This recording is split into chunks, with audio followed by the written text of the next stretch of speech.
કેમ છે વિદ્યાર્થી મિત્રો? સારું, બધા બરાબર તૈયારી કરજો નીટ અને જેડબલઈની. એટલે તો આપણે મહેનત કરીએ છીએ આગળ બધી.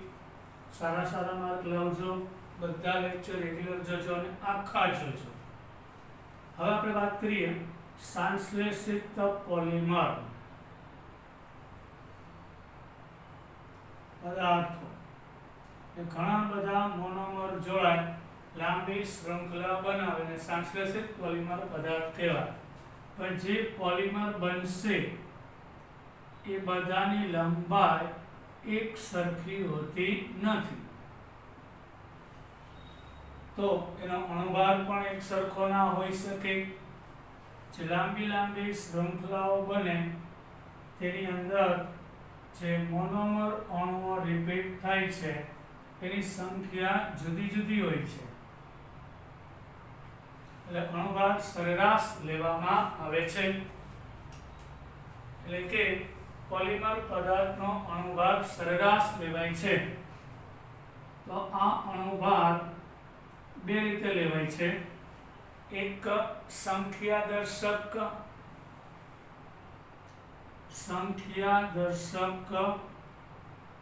સરેરાશ અણુભાર. જે પોલિમર બને બધાની લંબાઈ સરખી નથી, એટલે સરેરાશ લેવો છે. તેની બે રીત છે. સંખ્યાદર્શક, એને આપણે સંજ્ઞામાં mn12 કહીશું. બીજું આવશે ભારદર્શક સરેરાશ અણુભાર. બધે સમજાવું છું. ભારદર્શક એટલે mw12 થશે. એના માટે સૂત્ર છે સંખ્યાદર્શક સરેરાશ અણુભાર અને ભારદર્શક સરેરાશ અણુભાર ગોતવા માટેનો સૂત્ર છે. તો mn12 નું સૂત્ર થશે m1 n1 plus m2 n2 m3 n3 dash dash dash upon n1 plus n2 plus n3. આ શું છે કહું તમને. ધારો કે પોલિમરનો નમૂનો લીધો, એમાં 20 અણુ એવા છે કે જેનો અણુભાર 20,000 છે. 30 અણુ એવા છે કે એનો અણુભાર 40,000 છે. અને 50 અણુ એવા છે કે જેનો અણુભાર 60,000 છે. એટલે N1 પ્રકારના, એટલે કે 20,000 અણુભાર વાળા, એટલે 20,000 અણુભાર ગુણ્યા 20 એમ થશે. 40,000 અણુભાર વાળા એટલે M2 એને ગુણ્યા 30.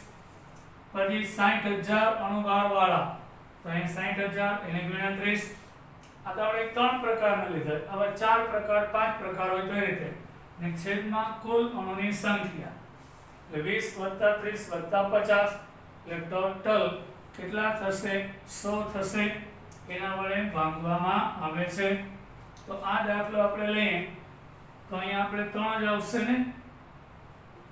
તો અહીં જોજે 20,000 અણુભાર હોય એટલે કે 2 ગુણ્યા 10⁴ એવા અણુની સંખ્યા 20 છે.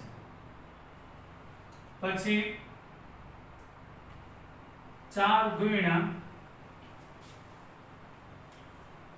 અહીં આપણે લઈએ 2 ગુણ્યા 10⁴ હોય એવા 20 અણુ છે.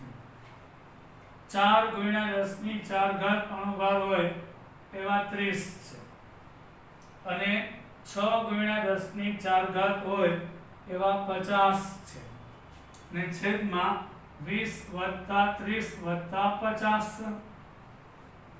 હવે જો 2 દુ 4 એટલે 4 ગુણ્યા 10⁵ 4 તેરી 12 ગુણ્યા 10⁵ વત્તા 6 પંચા 30 એટલે 4 ને 1 5 થાય. એને ભાગ્યા 100. 12 ને 4 16, 16 અને 30 એટલે કેટલા થયા?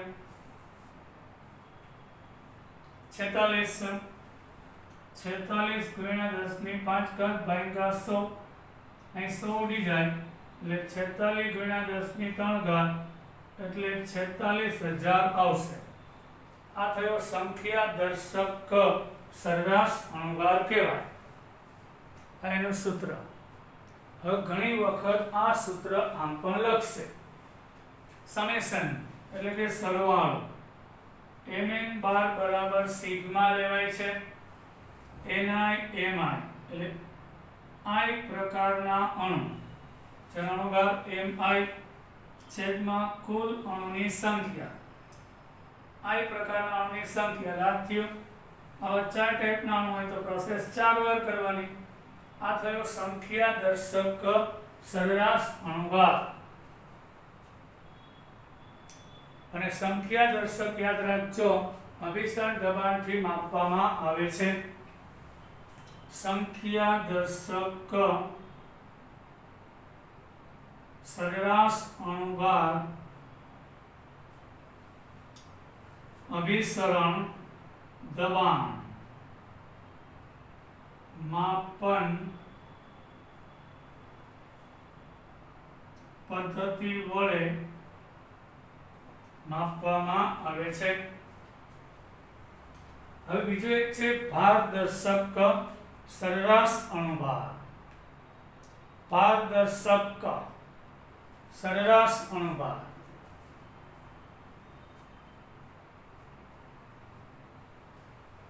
MW બાર. આ સંખ્યા દર્શક સરેરાશ અણુભાર થયો. હવે આવશે ભારદર્શક સરેરાશ અણુભાર MW બાર. મતલબ કે ભારદર્શક સરેરાશ અણુભાર એનું સૂત્ર છે MW બાર બરાબર n1 m1 square plus n2 m2 square plus n3 m3 square dash dash જેટલા પ્રકાર હોય એ મુજબ છેદમાં n1 m1 n2 m2 અને n3 m3 લેવામાં આવે છે. એનું સૂત્ર છે સમેશન વાળું. તો MW બાર બરાબર સિગ્મા ni mi નો સ્ક્વેર એટલે i પ્રકારના અણુ ni mi નો સ્ક્વેર છેદમાં સિગ્મા ni mi. આ રીતે થશે. ફરી પાછું આપણે એક ઉદાહરણ લઈ લે. 20 અણુનો અણુભાર 20000, 30 અણુનો 40000 અને 50 નો 60000 છે. તો એનો ભારદર્શક અણુભાર કયો થશે? તો આપણે એને ટૂંકમાં કરી નાખવાનું. 20 અણુ છે અને 20000 એટલે 2 ગુણ્યા 10 ની 4 ઘાતનો સ્ક્વેર વત્તા 30 ગુણ્યા 4 ગુણ્યા 10 ની 4 ઘાતનો સ્ક્વેર વત્તા 50 ગુણ્યા 6 ગુણ્યા 10 ની 4 ઘાતનો સ્ક્વેર એના છેદમાં 20 ગુણ્યા 2 ગુણ્યા 10 ની 4 ઘાત અને 30 ગુણ્યા 4 ગુણ્યા 10 ની 4 ઘાત વત્તા 50 ગુણ્યા 6 ગુણ્યા 10 ની 4 ઘાત થાય. અહીં મોઢે 2 નો વર્ગ 4 થાય. 10 ની 4 ઘાતનો વર્ગ એટલે 8 થાય. અહીંયા 30 4 નો વર્ગ 16 અહીંયા 8 વત્તા અહીંયા 300 અને 8 50 ગુણ્યા 6. હવે અહીં ગુણાકાર કરીએ. 20 દો 40 ગુણ્યા 10 ની 4 ઘાત વત્તા 120 ગુણ્યા 10 ની 4 ઘાત વત્તા 300 ગુણ્યા 10 ની 4 ઘાત. આ બધામાંથી 10 ની 8 ઘાત સામાન્ય નીકળશે. હું ડાયરેક્ટ લખી નાખું. 20 4 80 16 તેરી 4 તેરી 12 એટલે 120 સોરી અને 2 નો વર્ગ 4 4 ગુણ્યા એટલે 80 4 નો વર્ગ 16 16 તેરી 16 ગુણ્યા 30 480 થશે. હવે આ બધામાંથી 10 ની 8 ઘાત સામાન્ય નીકળે એટલે 300 વત્તા 480 અને 80 એટલે 860 થશે. પછી 40 વત્તા 120 અને વત્તા 300 એટલે 460 થશે અને 10 ની 4 ઘાત સામાન્ય કાઢેલું છે. સમજાયું છોકરા?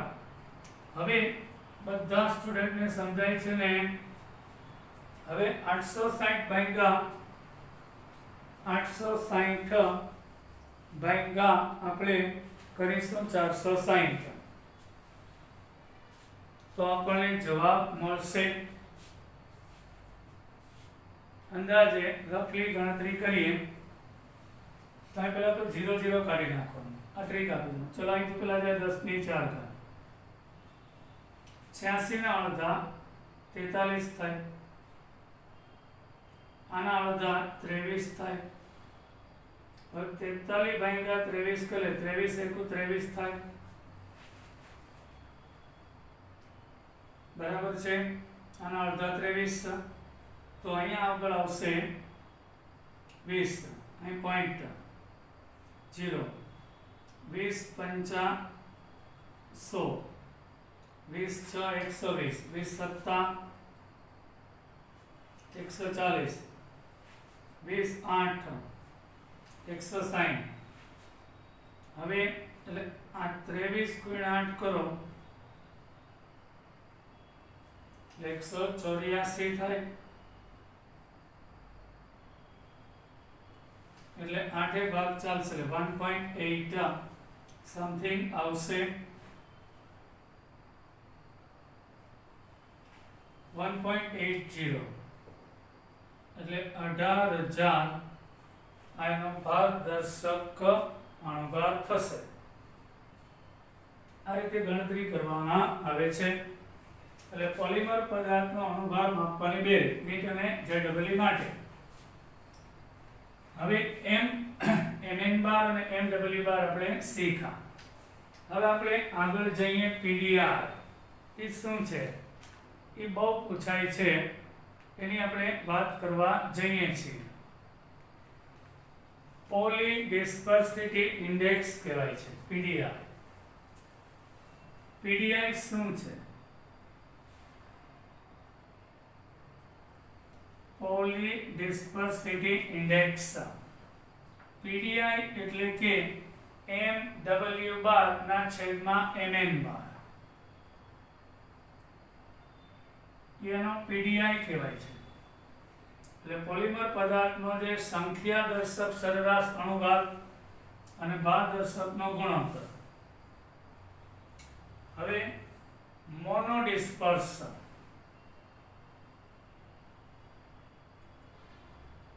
એનો મતલબ તમને કહી દઉં. પોલિમરની અંદર જ્યારે બધા જ અણુનો અણુભાર એક સરખો હોય એને મોનોડિસ્પર્સ કહેવાય.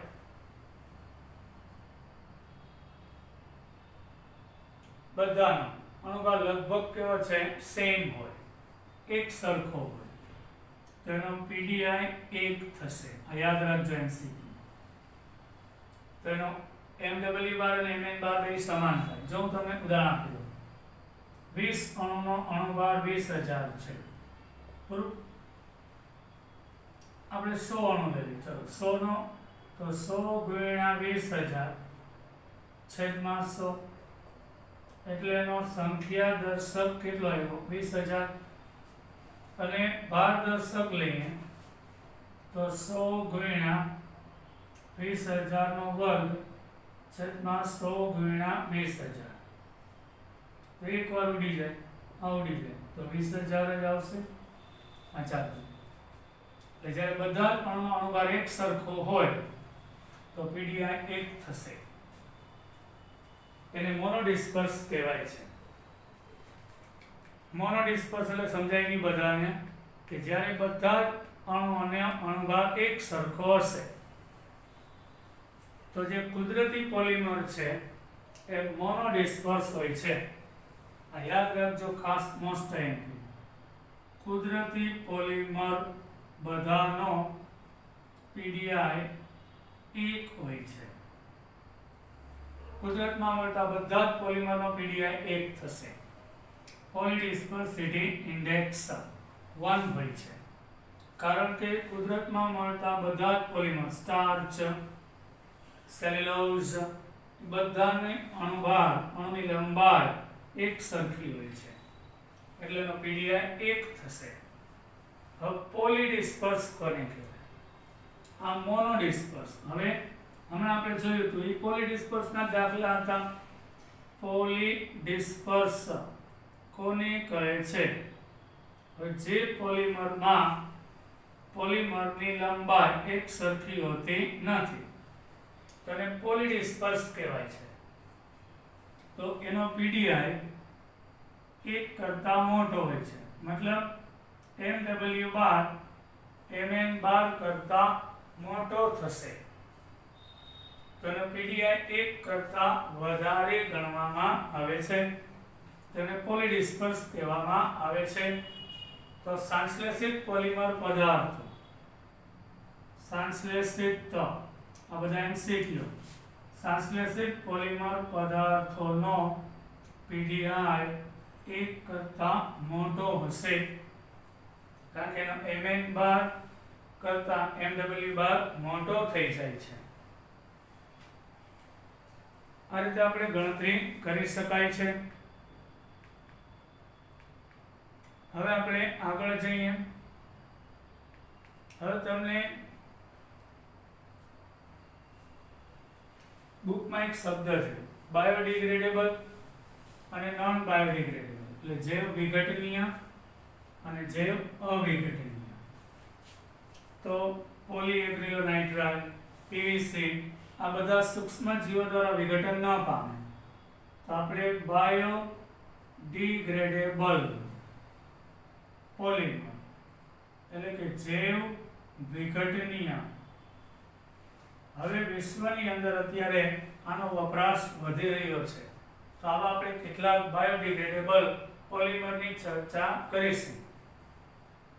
પીએચબી આ નથી બુકમાં, એ તમને બતાવું છું. પોલી હાઇડ્રોક્સી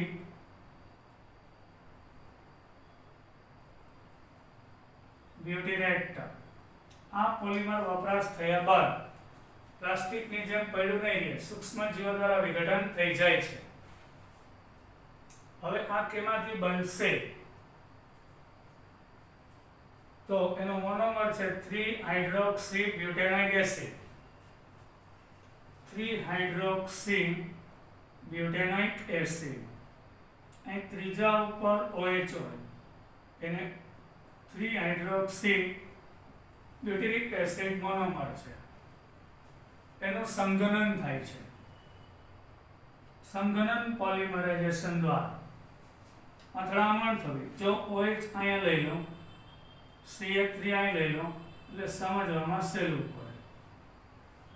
આ OH માંથી ને H જશે સંઘનનમાં, અહીંથી ને OH જશે, અને એ ભાગનું વારંવાર પુનરાવર્તન થશે. એટલે અહીંયા O, CH, CH3, પછી CH2, CO, આ ભાગનું પુનરાવર્તન થાય. આ હાઇડ્રોક્સી બ્યુટેરેટ છે, એટલે પોલીહાઇડ્રોક્સી બ્યુટેરેટ કહેવાય. P આગળ લાગશે. P એટલે પોલીહાઇડ્રોક્સી બ્યુટેરેટ કહેવામાં આવે છે. આ છે હાઇડ્રોક્સી બ્યુટેરેટ, ટૂંકું નામ. તો પોલીહાઇડ્રોક્સી બ્યુટેરેટ બનશે. આપણી બુકમાં નથી, ધ્યાન આપજો. હવે આપણે પહોંચ્યા PHBV, જે તમે બધાને ખબર જ છે. PHBV બીજો એક મોસ્ટ ટાઈપ છે PHBV, પોલીહાઇડ્રોક્સ. PHBV બીજો એક અગત્યનો પોલિમર પદાર્થ જે જૈવ વિઘટનીય છે. પોલીહાઇડ્રોક્સી બ્યુટેરેટ को बीटा हाइड्रोक्सी વેલરેટ, પોલીહાઇડ્રોક્સી બ્યુટેરેટ કો બીટા હાઇડ્રોક્સી વેલરેટ એનું આખું નામ છે. હવે એ કેમાંથી બનશે? તેના બે મોનોમર હોય છે. એક તો 3 હાઇડ્રોક્સી બ્યુટેરિક એસિડ, 3 હાઇડ્રોક્સી બ્યુટેરિક એસિડ 1 2 અને 3 આ 4. આ એક મોનોમર છે 3 હાઇડ્રોક્સી બ્યુટેરિક એસિડ, અને બીજો આવશે 3 હાઇડ્રોક્સી પેન્ટેનોઇક એસિડ. એમાં આવું થશે, આ 5 કાર્બન વાળી લાઈન, એટલે 1 2 3 4 અને 5 આ છે 3 હાઇડ્રોક્સી પેન્ટેનોઇક એસિડ. આ છે 3 હાઇડ્રોક્સી બ્યુટેરિક એસિડ. બરાબર, આ 3 હાઇડ્રોક્સી બ્યુટેરિક એસિડ. અહીંયા સંગનન થાય, અહીંથી OH, અહીંથી H જશે, અહીંથી ને પણ H જશે, અહીંથી OH જશે. એ બે જોડાઈને પોલિમર બનશે, એટલે O CH CH3 CH2 CO O આ એસ્ટર બનશે. અને આ ભાગનું વારંવાર પુનરાવર્તન થાય તેને PHBV કહેશું. પોલીહાઇડ્રોક્સી બ્યુટેરેટ કો બીટા હાઇડ્રોક્સી વેલરેટ કહેવામાં આવે છે, જે કેપ્સ્યુલ બનાવવાની અંદર તેનો ઉપયોગ થાય છે. હવે આની અંદર જે બે મોનોમર વપરાય છે એમાંથી પહેલો જે છે 3 હાઇડ્રોક્સી બ્યુટેરિક એસિડ, એની મજબૂતાઈ માટે, આ એની મજબૂતાઈ માટે જવાબદાર છે. બરાબર, આ એની લચકતા માટે જવાબદાર છે. આ મજબૂતાઈ આપશે. આપણે દવા ભરવાની કેપ્સ્યુલ હોય છે એ PHBV છે. પાણીમાં બેક્ટેરિયા દ્વારા, સૂક્ષ્મજીવો દ્વારા વિઘટન પામી જાય છે, એટલે કેપ્સ્યુલ છે PHBV માંથી બનાવવામાં આવે છે. આ એક ઇમ્પોર્ટન્ટ પોઈન્ટ થયો. પછી આપણે વાત કરીએ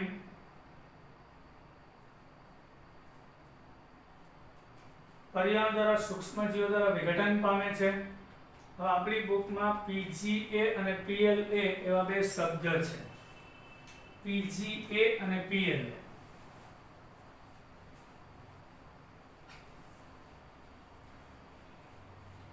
PG આ બધા બાયોડિગ્રેડેબલ જ ભણાવું છું. ત્રીજું પોલીગ્લાયકોલિક એસિડ. PGA નું નામ છે પોલીગ્લાયકોલિક એસિડ. PHBV કેવો કહેવાય? કોપોલિમર કહેવાય ને, બે પ્રકારના હતા.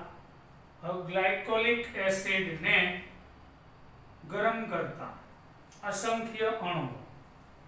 ગ્લાયકોલિક એસિડ નું પહેલા તો સૂત્ર ખબર હોવી જોઈએ. આ છે ગ્લાયકોલિક એસિડ, એના અસંખ્ય અણુને ગરમ કરતા અહીંયાથી ને H, અહીંયાથી OH જશે, એટલે આવા સંઘનનને કારણે અણુમાંથી પાણી છૂટવું પડશે અને OCH2CO આ ભાગનું વારંવાર પુનરાવર્તન થશે. એને PGA કહેવામાં આવે છે.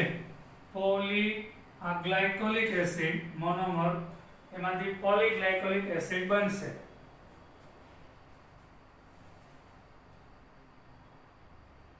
હવે એ કઈ રીતે બનશે? PLA polylactic acid. PGA પછી PLA હોય છે, પોલીલેક્ટિક એસિડ. એમાં મોનોમર લેક્ટિક એસિડ હોય છે. લેક્ટિક એસિડ નું સૂત્ર બધાને ખબર જ છે, CH CH3 COOH અને OH. આ છે લેક્ટિક એસિડનું ટૂંકું નામ લખ્યું LA, એ મોનોમર છે. એનું સંઘનન થાય છે, કન્ડેન્સેશન મતલબ સંઘનન થાય છે, અહીંથી H અહીંથી OH. તો આવા n મોલ અણુઓ સંઘનન પામીને n મોલ પાણી છૂટું પડે ત્યારે એમાંથી ને O, CH, CH3 અને COO ભાગનું વારંવાર રિપીટેશન થશે એટલે પોલીલેક્ટિક એસિડ કહેવામાં આવે છે.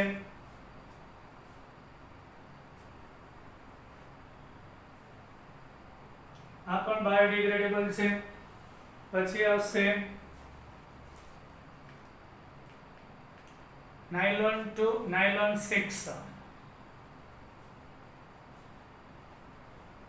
નાયલોન ટુ નાયલોન 6, એ પણ નાયલોન 6 નહીં, નાયલોન ટુ નાયલોન 6,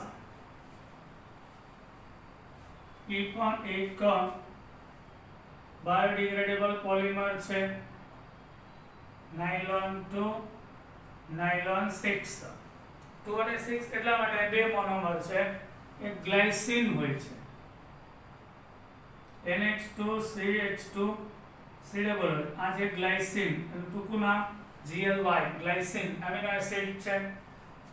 પછી n mall NH2 CH2 5 times અને COOH, આ છે એમિનો કેપ્રોઇક એસિડ, 6 કાર્બન એટલે કેપ્રોઇક એસિડ અને એમાં એમિનો સમ એટલે એમિનો કેપ્રોઇક એસિડ.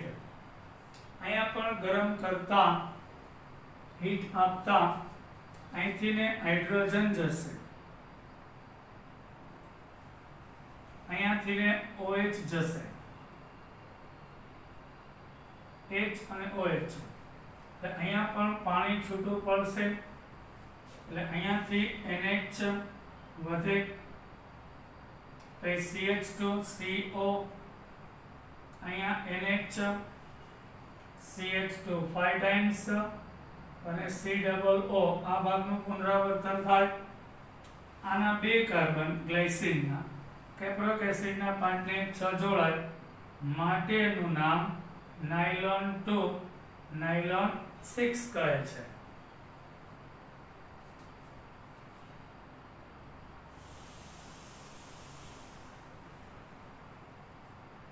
હવે આપણે હજી એક છે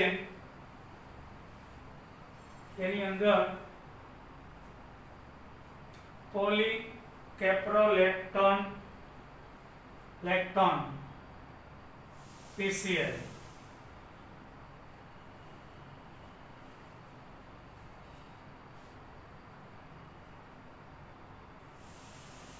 હાઇડ્રોક્સી બેન્ઝોઇક એસિડ,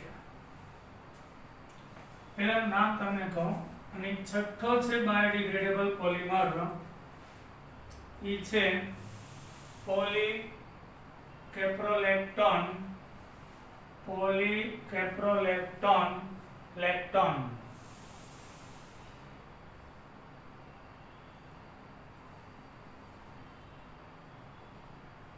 એને ટૂંકમાં PCl કહેવામાં આવે છે.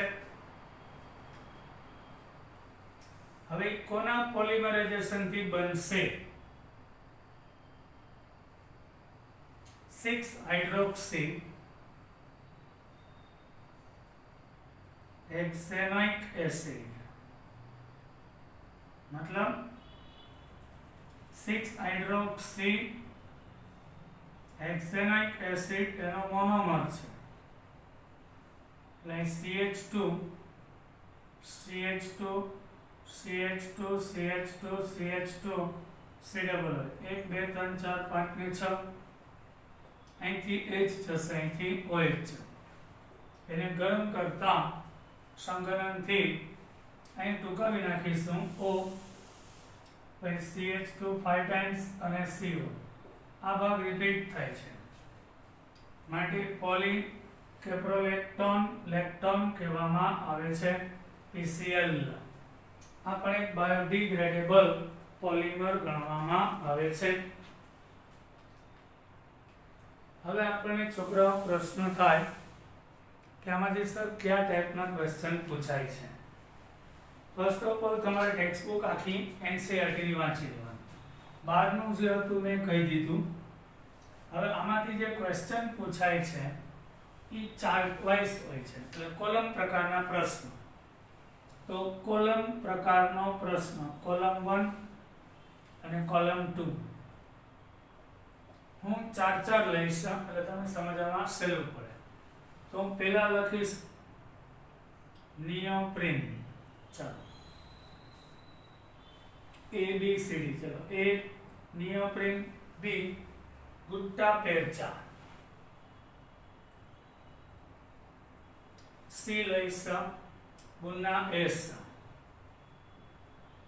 અને D લઉં છું ગુન્ના એન. તો એની અંદર P Q R S આપણે લઈએ મોનોમર. તમારે જોડકા જોડવાના હોય છે. ધારો કે અહીંયા CH2 CH double bond CH ધ્યાન આપજો. અને તમે વિચારજો, યાદ હોય તો થિયરી CH2 પછી CHCN અને CH2 આ કોનો મોનોમર છે. બીજું CH2CCl ડબલ બોન્ડ CH અને CH2 આ પણ યાદ આવી ગયું હશે. પછી અહીંયા methyl CH2 double bond CH2 CH2 આવી ગયો છે યાદ. CH2 મિથાઇલ અહીંયા H અને અહીંયા CH2 n ટાઈમ્સ.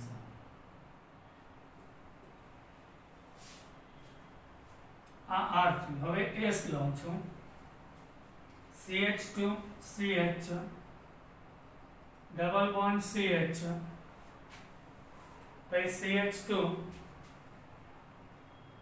CHPH અને CH2 n ટાઈમ્સ. આ ભાગ રિપીટ થાય છે. તો વિચારો અહીંયા કયો ઓપ્શન બરાબર એ સાથે કયું મેચ થાય છે.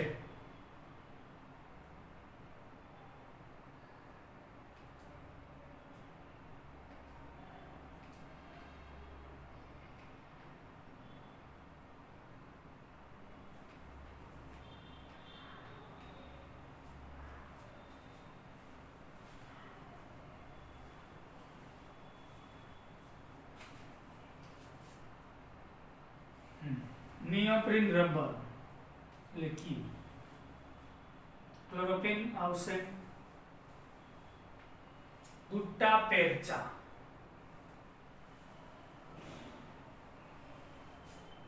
આ ગુટ્ટાપેરચા છે એટલે કે આપણું કુદરતી રબર. ગુટ્ટાપેરચા કુદરતી રબર. ગુન્ના એસ આ ગુન્ના એસ છે. બ્યુટાડાઇન યાદ આવે છે. અહીં બેન્ઝીન મૂકી દો.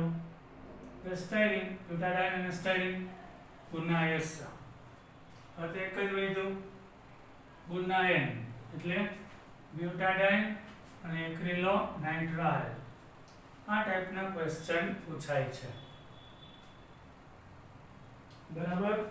એટલે ભૂલ નહીં કરવાની જરાય. એટલે આવા કોઠા સ્વરૂપે પૂછાશે.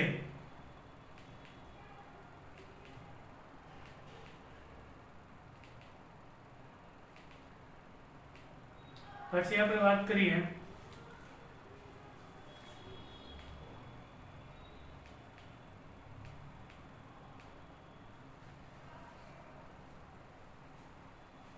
બીજો ક્વેશ્ચન લઈએ. એ પણ કોલમ પ્રકારનો જ લઉં છું. કોલમ પ્રકારના ક્વેશ્ચનની વાત કરીએ. આ બધા પ્રશ્નોની 1 by 1 આપણે ચર્ચા કરવા જઈએ છીએ. તેમાં પહેલું લઉં છું બેન્ઝોક્વિનોન. બીજું લો તો CCl4 અને CbR4. C લઉં છું બેન્ઝોઇલ પેરોક્સાઇડ. D લઉં છું ટર્સરી બ્યુટાઇલ, તૃતીયક બ્યુટાઇલ પેરોક્સાઇડ. E લઉં છું ન્યુક્લિક એસિડ. હા, ન્યુક્લિક એસિડ કુદરતી પોલિમરમાં આવશે. પછી ટ્રાઇઇથાઇલ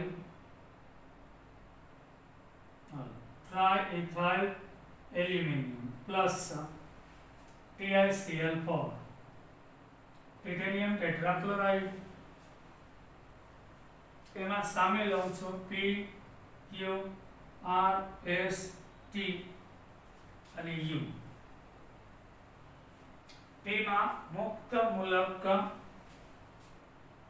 ઉત્તેજક. આવું પૂછી શકે. મુક્ત મૂલક ઉત્તેજક ઇનિશિએટર કહેવાય છે તે. પછી મુક્ત મૂલક અવરોધક,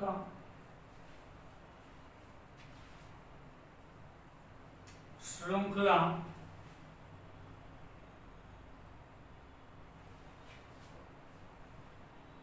reagent, શૃંખલા ફેરબદલી reagent. યસ. બાયોપોલિમર. હવે ગમે તેમ જોડકા પૂછાશે. ઝિગલર નાટા ઉદ્દીપક,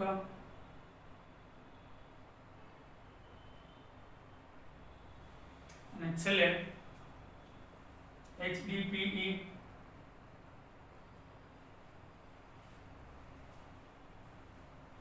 હવે વિચાર અહીંયા શું થશે?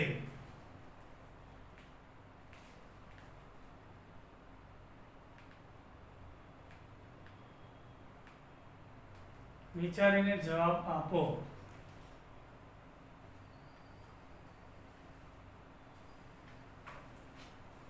બેન્ઝોક્વિનોન છે ને એ મુક્ત મૂલક ઇનિબિટર છે, એટલે લાંબી શૃંખલા થતી અટકાવશે. પછી CCl4 અને CbR4 છે એ શૃંખલાની ફેરબદલી કરી શકે તેવો પ્રક્રિયક છે.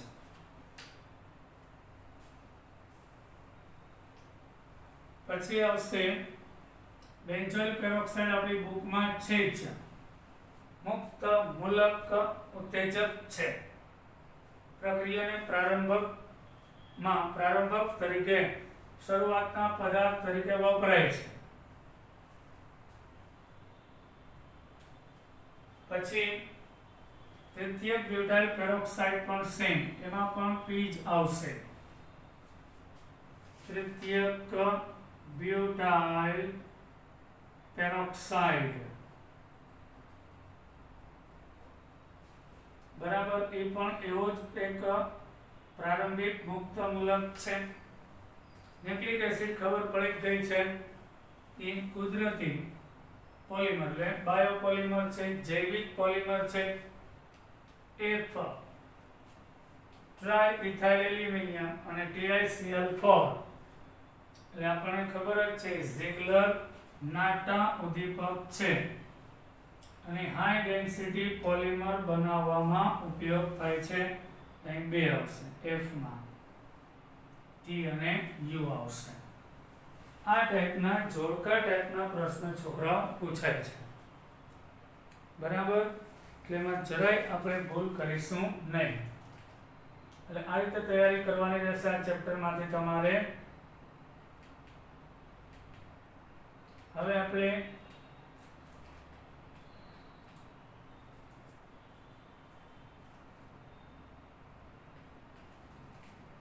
નેક્સ્ટ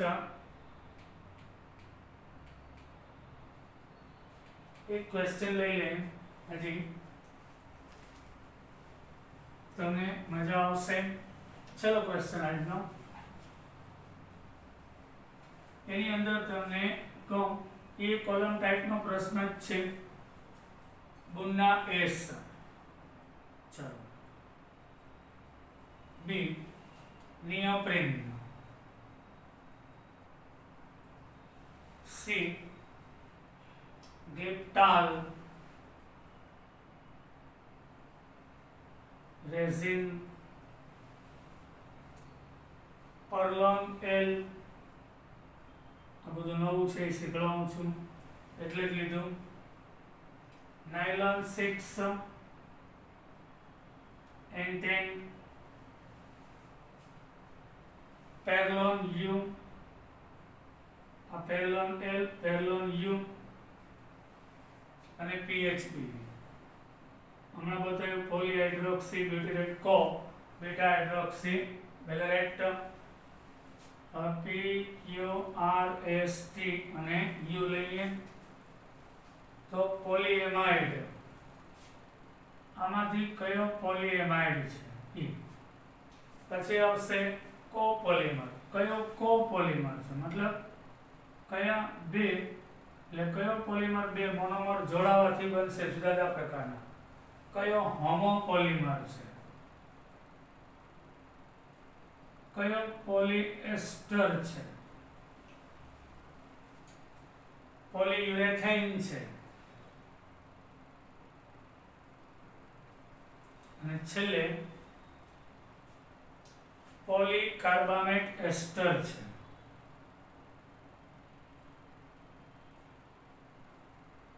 તેના વિશે જણાવો. તો વિચારો વન બાય વન. અહીંયા A થી G સુધી છે, સામે P થી U છે. તો યોગ્ય જોડકા જોડો.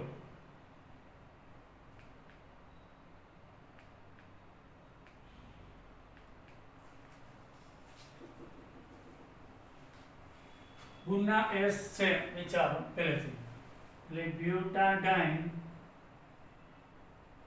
અને સ્ટાયરીન માંથી બનતો રબર છે.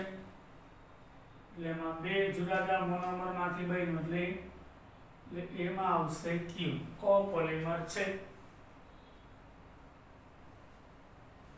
નિયોપ્રીન, એમાં હોમોપોલિમર, એક જ પ્રકારના મોનોમર જોડાઈને બનશે. પછી ગ્લિપ્ટાલ રેઝિન એ પોલિએસ્ટર છે.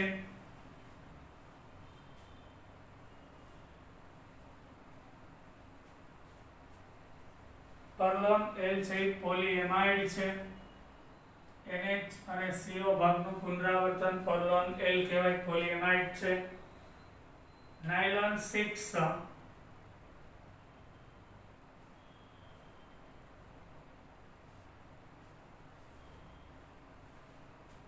એ પણ પોલીએમાઇડ વર્ગનો પોલિમર છે.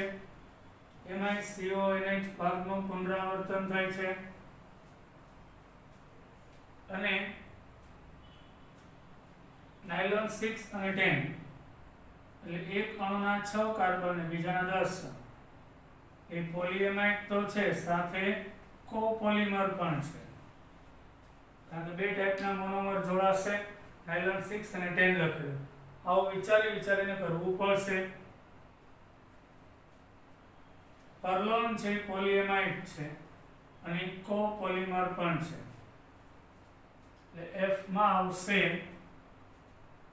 Q અને T, એ પોલીયુરેથેન છે. PHBV આપણને ખબર જ છે, એ પોલીકાર્બામેટ એસ્ટર પણ છે. એના આન્સર હું લખું છું વિગતવાર. PHBV એ શું છે? તો કે કોપોલિમર છે એટલે Q છે. અને પાછો S આવું પણ કરશે અને પોલીએસ્ટર છે. હવે આનો આન્સર લખીએ આપણે વિગતવાર. તો A સામે Q આવશે Q. B સામે R, C સામે S, D સામે ક્યાં આવ્યા P, આ D ની સાથે P આવે છે અને R D સાથે P આવે છે